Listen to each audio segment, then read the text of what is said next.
Welcome to the Tech Mobility Podcast.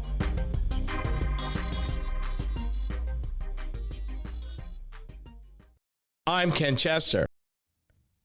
On the docket, Courial, the premium delivery alternative, why your city may be sinking, and the beanless coffee race. To join the conversation, call or text the Tech Mobility Hotline. That number, 872-222-9793. Or you can email the show, talk@techmobility.show. Be sure to subscribe, like, and follow us on social media, our YouTube channel.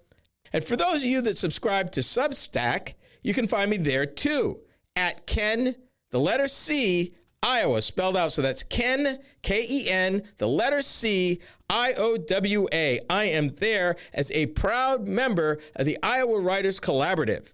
I am fortunate to be in a group of many August award-winning and distinguished writers, poets, nationally known folks. If you are not getting news and commentary from Substack, you are cheating yourself. Check it out, see what I mean. From the Tech Mobility News Desk, it's time we talk about this. It's a company called Slate. And you might have heard, maybe in passing and maybe not, about this new bare-bones, low-price, ultra-designed, under $20,000 vehicle that's being bankrolled by Jeff Bezos. Yeah, that Jeff Bezos. And he's going to take on Elon Musk. And ironically, Slate is an anagram of Tesla, just so you know. It is a bare-bones electric pickup truck. And, of course, Jeff Bezos is joined by two venture capital funds with him, but they expect to retail this truck for under $20,000 with the federal EV tax credit, assuming it still exists. If it doesn't, it'll be a $27,500 truck plus destination charges. The key to this truck, and we're going to get into a little more, but the primary value proposition for the truck is, one, you bring your own devices to provide the infotainment while driving. There's no radio. There's no infotainment screen. None of that. No Bluetooth. Bring your phone. That's it. This is bring your own stuff. And the vehicle is configurable, whether you want a pickup or SUV, either one, you can design it. And also, paint, you can wrap the vehicle in different ways, and they have kits for that. Slate comes with brackets to hold your phone, tablet, and Bluetooth speaker, but it does not come equipped with either Android Auto or Apple CarPlay. They're not going to sell this through dealers, which is an interesting thing. VW's Scout is trying to do that. Tesla did. They ended up in court a lot. And that remains to be seen whether or not a vehicle like this will get that kind of traction. They've taken a different approach and tried to cut it to the bone. And no power windows in this. Hand crank windows. And if you don't know what those are, ask your grandparents. They know. They remember. Chances are. But yeah, this is bare bones. And let me give you some context. If you go back about 40 years ago, when the Japanese first came to America with vehicles, they brought small, compact pickup trucks. Bulletproof, plain Jane, did not break. And almost every Japanese manufacturer was selling them. And you could buy one smack brand new for less than $8,000. And it didn't matter whether it was a Mitsubishi, a Nissan, a Toyota. The only company that really didn't offer you something like that back then was Honda. But pretty much everybody else did, including Mazda. And Mazda had a built truck, the B2000. All of those trucks were inexpensive, ruggedly made, and lasted forever, and they were all over the place.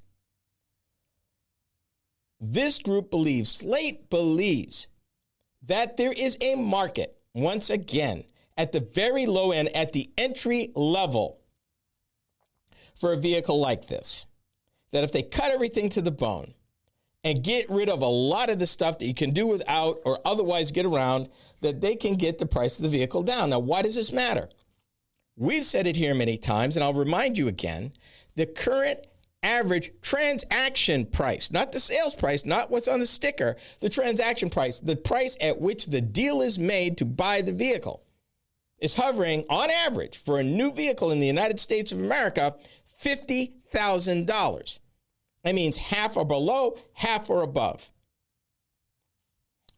When Ford came out 4 or 5 years ago with the Ford Maverick, which was a hybrid or you could get a gasoline, and the hybrid was priced just under, a tick under 20 grand.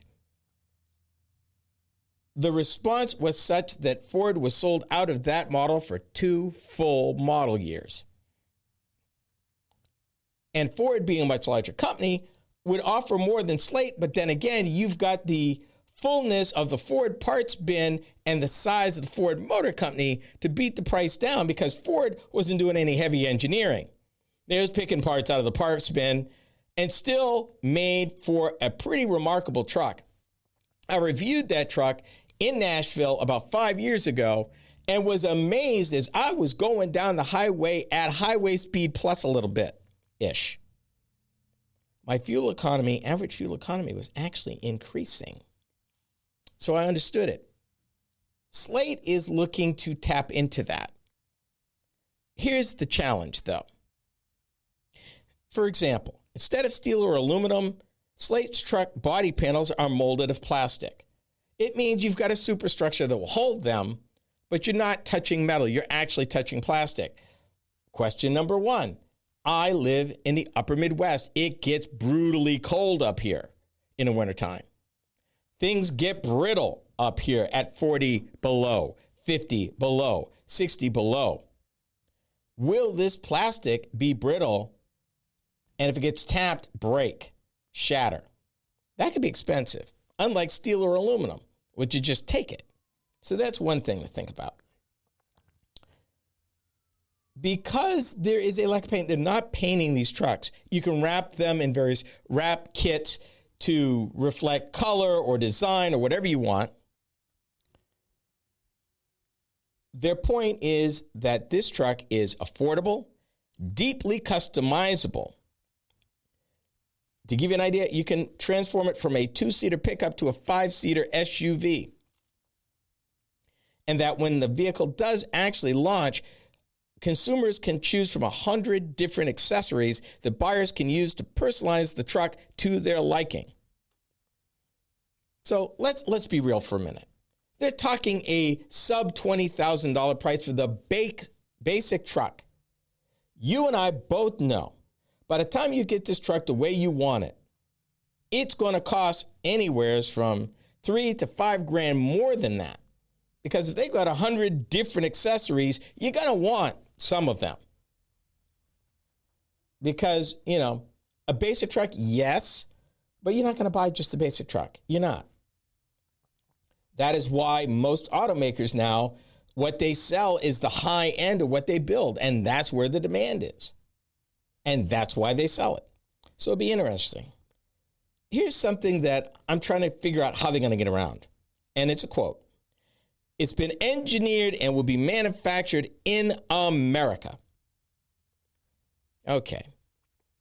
I've told you this many times. The American auto industry is capital intensive. It takes millions, if not billions of dollars, hundreds of thousands of square feet of plant space, machinery, equipment, people, engineering, things you got to verify to meet federal motor vehicle safety standards, all of that stuff. How are you going to do this? Partially, one, and they don't talk about it in the article, partially, one, for this to happen, this process has to be extremely, even for an auto plant, extremely automated because they got to get those costs down. They're going to have to probably have a modest profit with the base truck, but they're going to probably load profit into those accessories. That's the way the auto industry works. That's the way I would expect this to work. So the question is, if the federal EV credit goes away, and if you end up wanting some accessories, does this under $20,000 truck end up being now an over $30,000 small truck? And if so, will that dim its prospects. We'll see. White glove service, driver empowerment, international scale.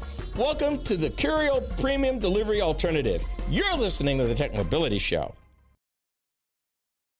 Are you tired of juggling multiple apps and platforms for meetings, webinars, and staying connected? Look no further than AONmeetings.com, the all-in-one browser-based platform that does it all. With AON Meetings, you can effortlessly communicate with clients, host virtual meetings and webinars, and stay in touch with family and friends, all in one place and for one price. Here's the best part. You can enjoy a 30-day free trial. It's time to simplify your life and boost your productivity. AONmeetings.com, where innovation meets connection. Get started today and revolutionize the way you communicate. Social media is the main place to be these days, and we are no exception. I'm Ken Chester, the Tech Mobility Show. If you enjoy my program, then you will also enjoy my weekly Facebook videos. From my latest vehicle reviews to timely commentary of a variety of mobility and technology-related topics, these short features are designed to inform and delight you. Be sure to watch, like, and follow us on Facebook. You can find us by typing the Tech Mobility Show in the search bar. Be sure to subscribe to our Facebook page. Social media is the place to be these days, and we're no exception. I'm Ken Chester of the Tech Mobility Show. If you enjoy my program, then you will also enjoy my weekly Instagram videos. From the latest vehicle reviews to timely commentary on a variety of mobility and technology-related topics, these short features are designed to inform and delight you. Be sure to watch, like, and follow us on Instagram. You can find us by typing the Tech Mobility Show in the search bar. For those of you that listen to podcasts, we have just the one for you. Hi, I'm Ken Chester. Tech Mobility Topics is a podcast where I upload topic-specific videos each week. Shorter than the full show, these bite-sized programs are just the thing, particularly if you're interested in a particular topic covered on the weekly radio show. From Apple Podcast to iHeartRadio and many podcast platforms in between, we got you covered. Just enter Tech Mobility Topics in the search bar wherever you listen to podcasts.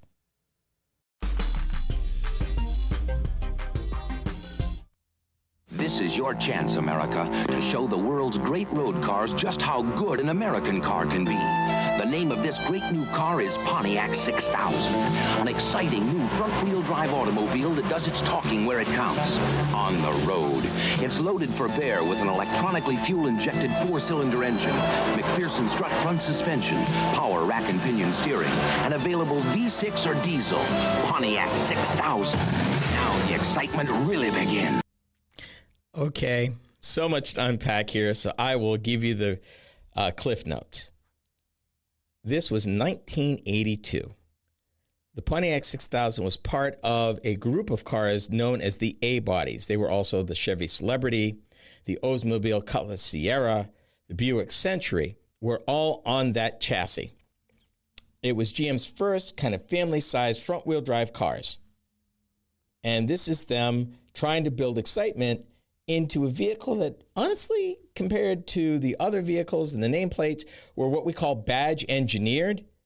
You know, it didn't really have a faster engine, but they were trying to make you think it did.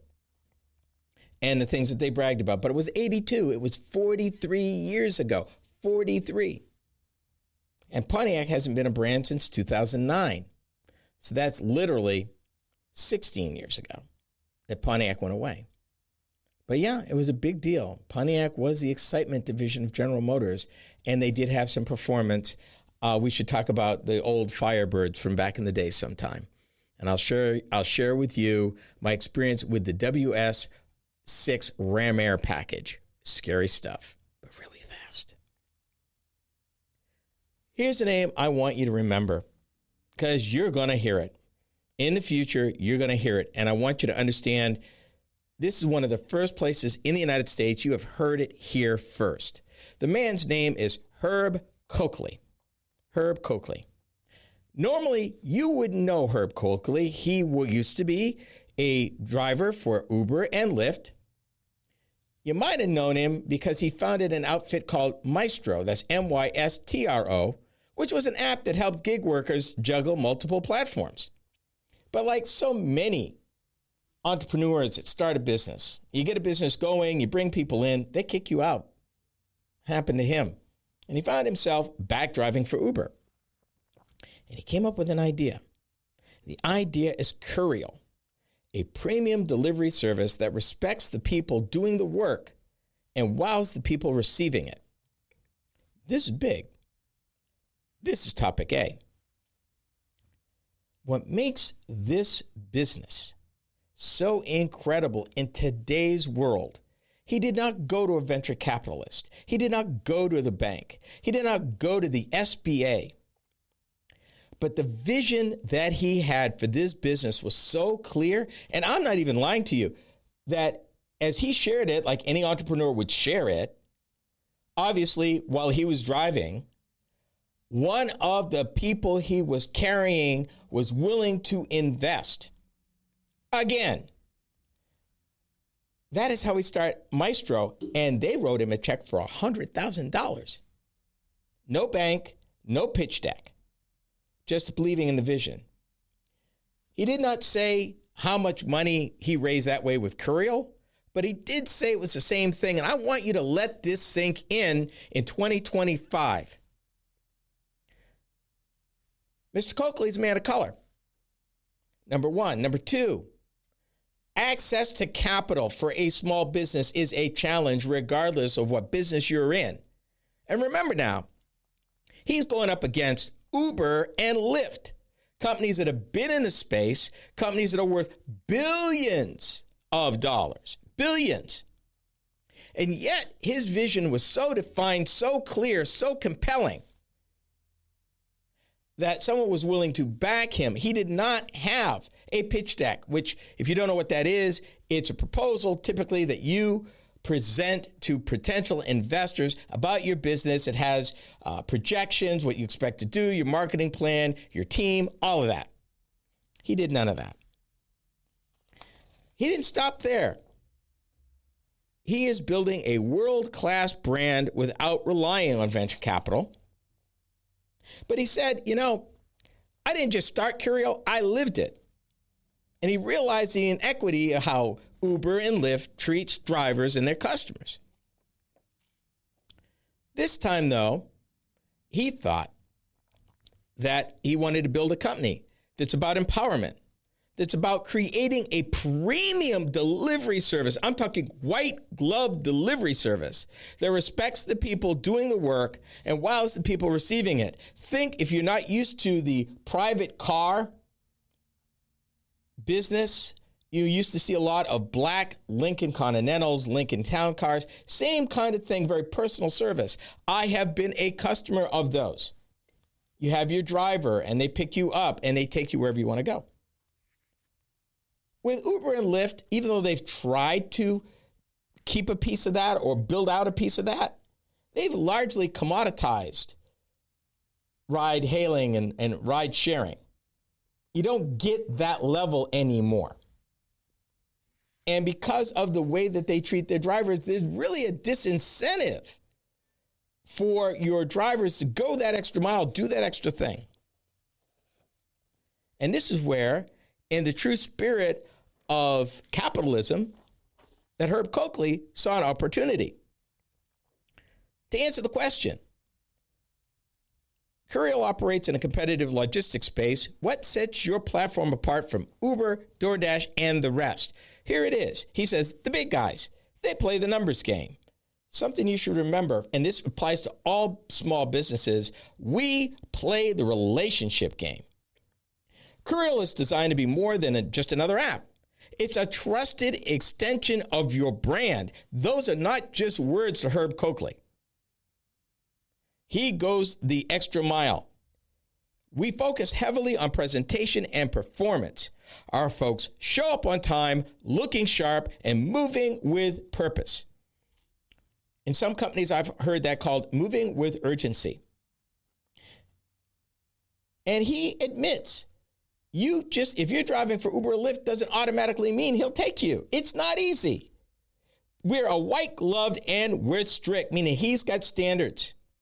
And if you can't deliver elite service, you get deactivated. He wants nothing to do with you. And even with that high bar, his business right now, Courial, against Uber and Lyft and DoorDash, he's got 100 30,000 drivers on his platform now with a 30,000 driver waiting list right now. And you probably never heard of Courial. If you were going to look at the secret sauce that Herb Coakley figured out, it boils down to this. When you take care of the workers, they take care of the customers. And most platforms miss that completely. But anybody who's into customer service, anybody who gets it, knows you take care of your people will take care of you, and they will take care of your customers. You can't expect an employee to be 100% for the customer when the company's 50% for them. It don't work that way. He calls it a white glove energy. And he's going towards those organizations and outfits that have a need for that. Luxury hotels, high-end retailers, healthcare and pharmacy partners needing secure, timely delivery. And even Hollywood. They got a relationship with Hollywood for film, TV, and commercial production crews. It boils down to this. If you care about professionalism, speed, and trust, Courial is your ace. Do it. The land underneath some of the largest cities in the United States is sinking. This is the Tech Mobility Show.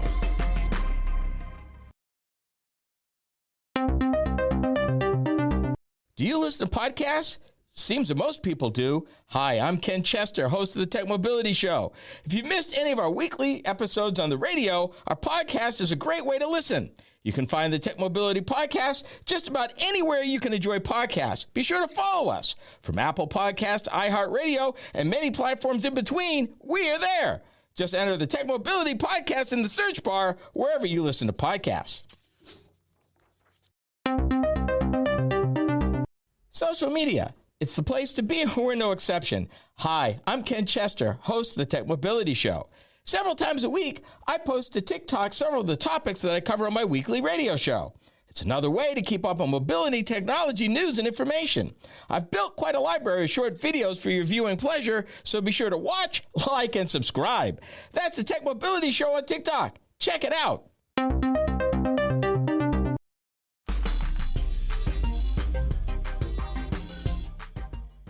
Chicago, Dallas, Columbus, Ohio, Detroit, New York City, Indianapolis, Charlotte, Denver, Houston, and Fort Worth. What do these cities have in common?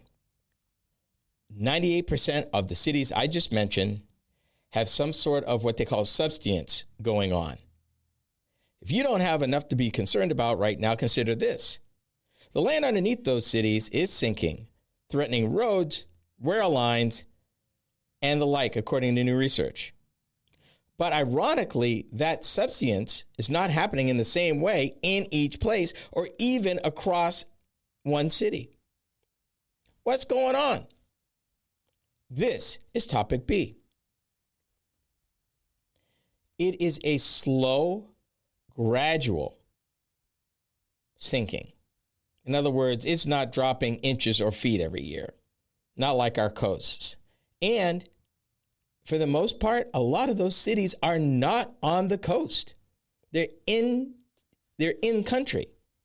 I mean, Chicago, Dallas, Columbus, Detroit, Indianapolis, Denver, Houston, and Fort Worth. They're not near any coast.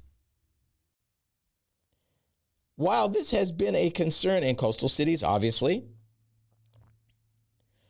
but researchers say that sinking land inland can destabilize infrastructure as well as worsen flooding during storms. And they talked about a multitude of things going on. Pulling water from the aquifers underneath these cities. Other types of construction in progress. But we're talking, and you wouldn't think this, so let me put this in perspective for you. I said it wasn't feet and it wasn't inches. We're literally talking millimeters per year. But if that happens every year, 10 years, 15 years, 20 years, it's a major issue. Give me an example. A stadium key to the annual U.S. Open tennis tournament has been steadily sinking over time, requiring a lighter roof to reduce its weight. One runway at New York's LaGuardia Airport, which is located on a former landfill and has undergone renovations, is also a key piece of sinking infrastructure. A lot of these cities have grown up with less than stable ground, and that's part of the problem. Other cities, it's a bunch of things, including, and if you could believe this, the very things that have happened millions of years ago are still impacting some of these cities. Along the East Coast and Great Lakes region, the land is mostly slowly sinking in response to the melting of glaciers from the last ice age. And there's a term for that. It's called glacial isostatic adjustment. That was millions of years ago. This is still happening. And I know, I get it. You know, you're sick of hearing about climate change. You're sick about hearing about all this stuff.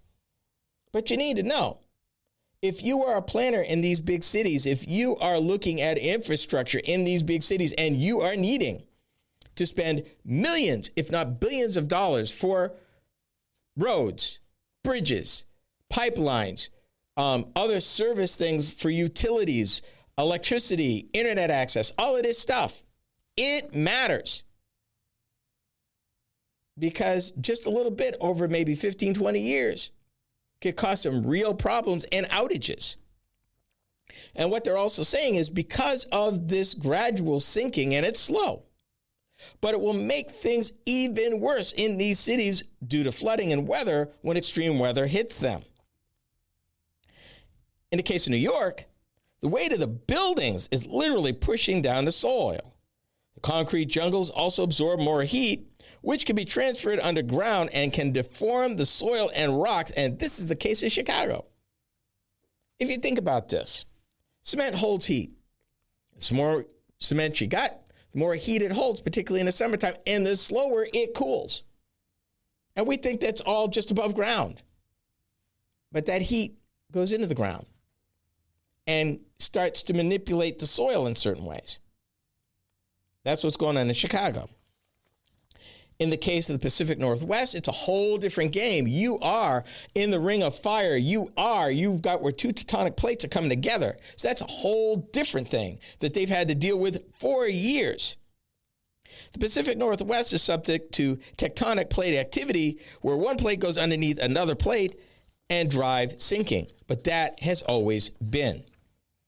And what you get as a result of that when that pressure is released is an earthquake, with all the resulting damage and manipulation of ground and all of this stuff. The researchers say that, honestly, the special stuff aside, the most dominant cause of sinking across most locations is the pumping of groundwater for drinking and agriculture. They determined that removing groundwater caused 80% of the sinkage across those cities. 80%. So not only do we have to worry about diminishing returns in our aquifers, but the fact that the aquifers are not replenishing at the rate that we are pulling from the ground has other unintended consequences, like our cities basically sinking into the ground. And as a result, alignment will be an issue, safety can be an issue, meaning that, again, if you're an urban planner, one more thing you got to look at, saying, okay, I don't have to worry about it today. I don't have to worry about it tomorrow. I don't have to necessarily worry about it 5 years from now. But 10 years, 15 years, 20 years, 25 years, 30 years from now, particularly if I'm building buildings or planning infrastructure with a 30, 50, or longer life, I have to plan for this. And how do you plan for it? What if the rate changes? Speeds up or slows down?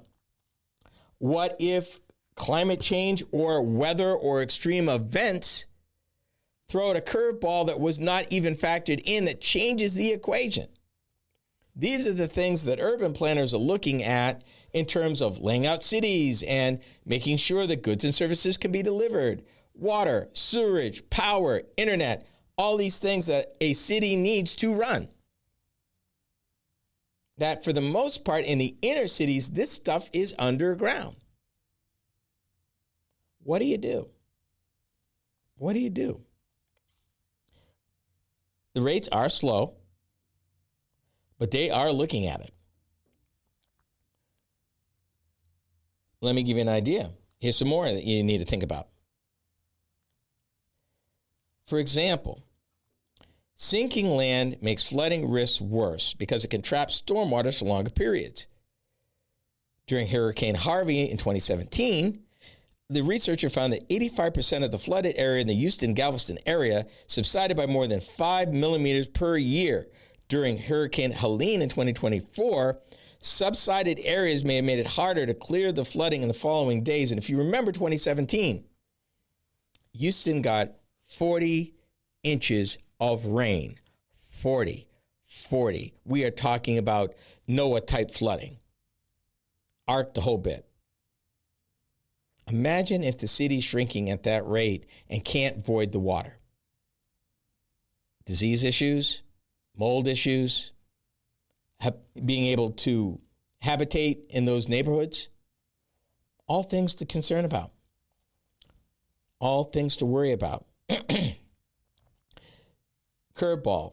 San Antonio had the highest risk for buildings, even though it didn't have the fastest subsidence rates. 1 out of 45 buildings in San Antonio, Texas were at high risk of damage as a result. As coffee beans face an uncertain future, several companies are working to develop a suitable alternative. We are the Tech Mobility Show. To learn more about the Tech Mobility Show, start by visiting our website. Hi, I'm Ken Chester, host of the Tech Mobility Show. The website is a treasure trove of information about me and the show, as well as where to find it on the radio across the country. Keep up with the happenings at the Tech Mobility Show by visiting techmobility.show. That's techmobility.show. You can also drop us a line at talk@techmobility.show. Did you know that Tech Mobility has a YouTube channel? Hi, I'm Ken Chester, host of the Tech Mobility Show. Each week, I upload a few short videos of some of the hot topics that I cover during my weekly radio program. I've designed these videos to be informative and entertaining. It's another way to keep up on current mobility and technology news and information. Be sure to watch, like, and subscribe to my channel. That's the Tech Mobility Show on YouTube. Check it out. Are you tired of juggling multiple apps and platforms for meetings, webinars, and staying connected? Look no further than aonmeetings.com, the all-in-one browser-based platform that does it all. With AON Meetings, you can effortlessly communicate with clients, host virtual meetings and webinars, and stay in touch with family and friends, all in one place and for one price. Here's the best part. You can enjoy a 30-day free trial. It's time to simplify your life and boost your productivity. aonmeetings.com, where innovation meets connection. Get started today and revolutionize the way you communicate. Social media is the place to be these days, and we're no exception. I'm Ken Chester of the Tech Mobility Show. If you enjoy my program, then you will also enjoy my weekly Instagram videos. From the latest vehicle reviews to timely commentary on a variety of mobility and technology-related topics, these short features are designed to inform and delight you. Be sure to watch, like, and follow us on Instagram. You can find us by typing the Tech Mobility Show in the search bar.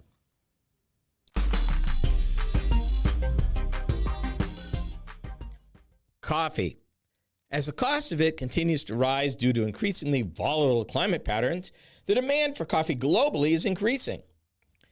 Fun fact, the United States of America is the #1 importer of coffee, yet grows very little of it within its borders. To meet this demand, some companies are considering and developing something called beanless coffee. Yikes. This is topic C. Let me be clear, and I've told you this before. I'm a coffee snob. I am, and proud of it. Thank you very much. Yeah, I have my personal grinder. I have 3 ceramic containers full of my favorite grinds at home. I use reusable Keurig cups with a filter. Yeah, I'm that guy. My sister turned me onto those filters. Thanks, Joyce. And I use them. Get rid of the grit. Yes, and my Keurig does just fine. Thank you. I don't drink a lot of coffee, but I'm old school. I like regular cream. I don't do the frou-frou stuff, hazelnut, all this crazy stuff. I don't use oat milk. Half and half. Thank you very much. My sugar, I'm good.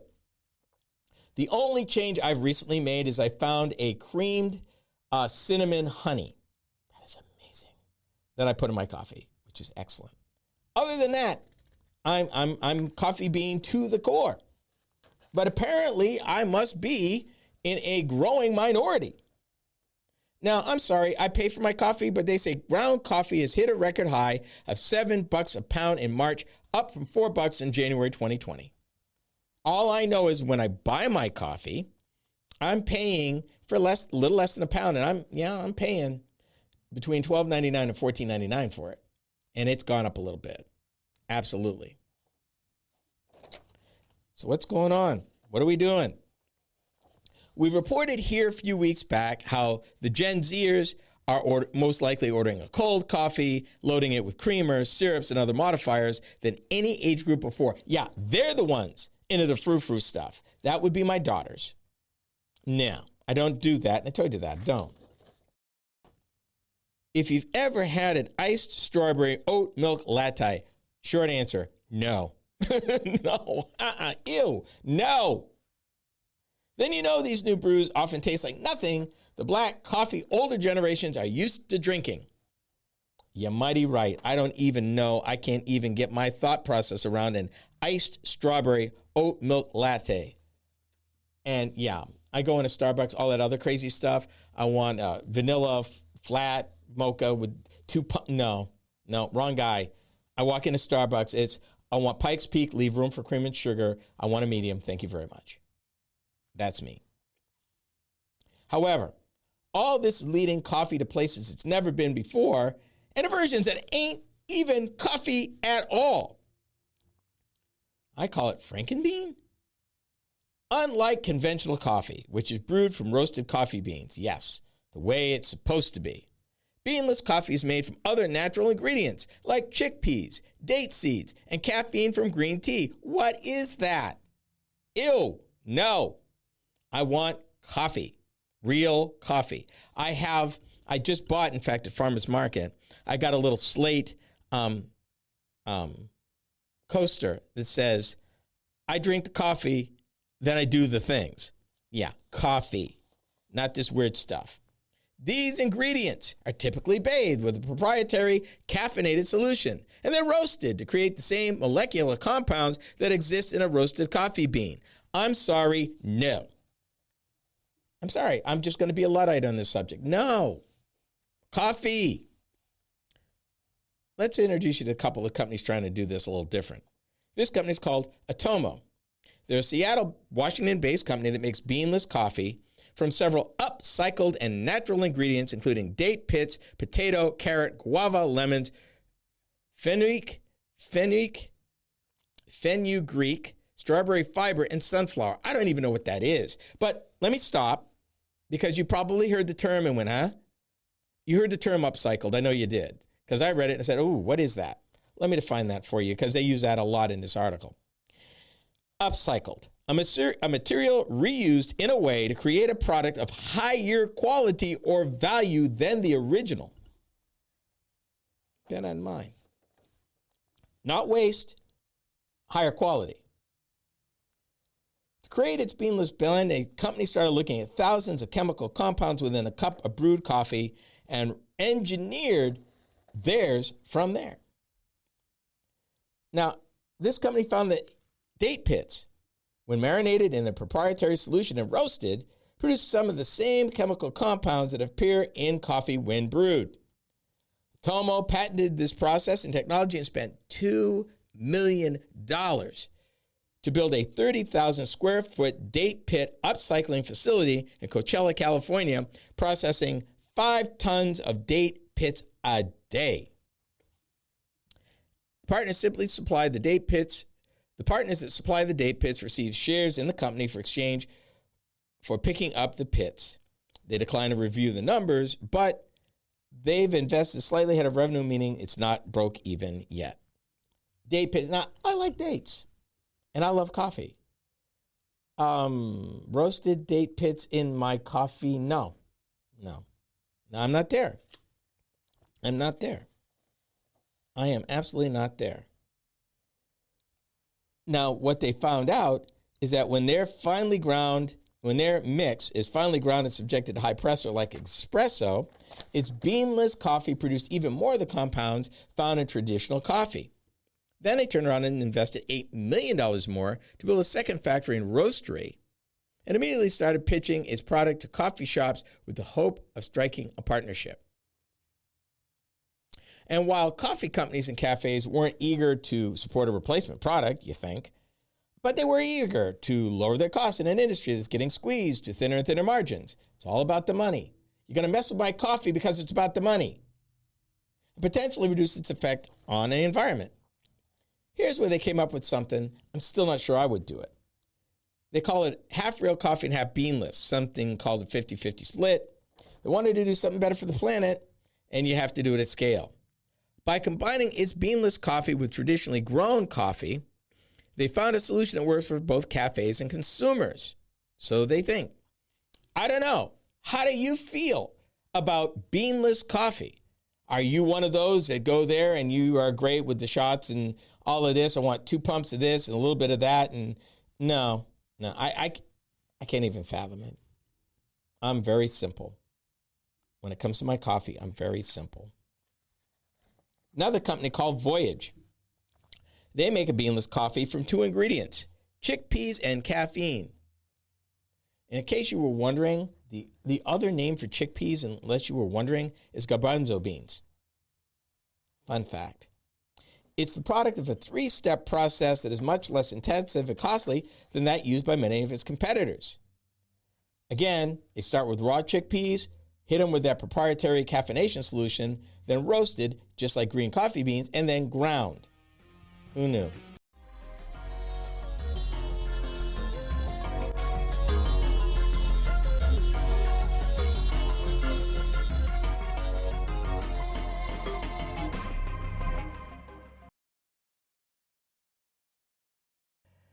For those of you that listen to podcasts, we have just the one for you. Hi, I'm Ken Chester. Tech Mobility Topics is a podcast where I upload topic-specific videos each week. Shorter than the full show, these bite-sized programs are just the thing, particularly if you're interested in a particular topic covered on the weekly radio show. From Apple Podcast to iHeartRadio and many podcast platforms in between, we got you covered. Just enter Tech Mobility Topics in the search bar wherever you listen to podcasts. Social media. It's the place to be, and we're no exception. Hi, I'm Ken Chester, host of the Tech Mobility Show. Several times a week, I post to TikTok several of the topics that I cover on my weekly radio show. It's another way to keep up on mobility, technology, news, and information. I've built quite a library of short videos for your viewing pleasure, so be sure to watch, like, and subscribe. That's the Tech Mobility Show on TikTok. Check it out. To learn more about the Tech Mobility Show, start by visiting our website. Hi, I'm Ken Chester, host of the Tech Mobility Show. The website is a treasure trove of information about me and the show, as well as where to find it on the radio across the country. Keep up with the happenings at the Tech Mobility Show by visiting techmobility.show. That's techmobility.show. You can also drop us a line at talk@techmobility.show. Do you listen to podcasts? Seems that most people do. Hi, I'm Ken Chester, host of the Tech Mobility Show. If you missed any of our weekly episodes on the radio, our podcast is a great way to listen.